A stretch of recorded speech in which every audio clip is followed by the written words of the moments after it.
મિત્રો, મહાલક્ષ્મી કૃષ્ણ કીર્તનમાં આપનું સ્વાગત છે। મિત્રો, અધિક માસમાં વ્યતિપાત આવે છે, તો આજે આપણે સાંભળીએ વ્યતિપાતની કથા। યુધિષ્ઠિરે ભગવાન શ્રી કૃષ્ણ સમક્ષ વ્યતિપાતનું વ્રત સાંભળવા ઈચ્છા પ્રગટ કરી, જેથી શ્રી કૃષ્ણે આ મુજબની કથા કહી સંભળાવી। એક સમયે ચંદ્રમાએ પોતાની ગુરુપત્ની તારાનું હરણ કર્યું। આથી સૂર્ય ચંદ્રને ઠપકો આપ્યો। આથી ચંદ્રે રોષે ભરાઈને કોપ દ્રષ્ટિ કરી। આ બંનેની દ્રષ્ટિ એક થતાં એક વિકરાળ પુરુષ ઉત્પન્ન થયો। તે ત્રણેય લોકને હડપ કરવા માંગતો હતો। આથી સૂર્ય અને ચંદ્રે તેને રોક્યો અને કહ્યું કે અમારી દ્રષ્ટિના અતિ તેજથી તું પ્રગટ થયો છે, જેથી તારું નામ વ્યતિપાત રહેશે।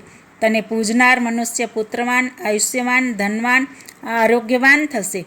માર્કંડેય મુનિએ યુધિષ્ઠિરને વ્યતિપાત વ્રતની કથા કહેલ।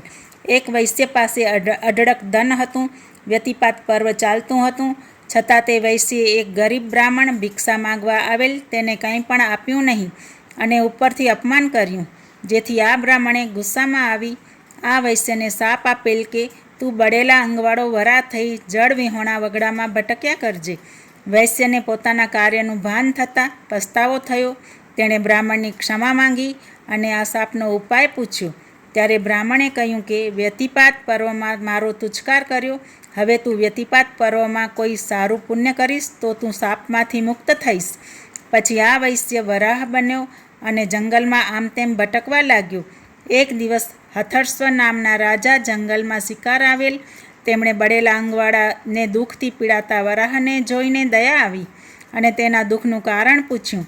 ત્યારે તેણે પૂર્વભવની બાબત તેમની સમક્ષ જણાવી। આથી દયાળુ હથસ્વ રાજાએ પોતે વ્યતિપાત પર્વમાં કરેલા સ્નાન, દાન અને ઉપવાસનું ફળ વરાહને આપ્યું। આથી વરાહ તરત દિવ્ય રૂપવાળો થઈ સ્વર્ગે ગયો।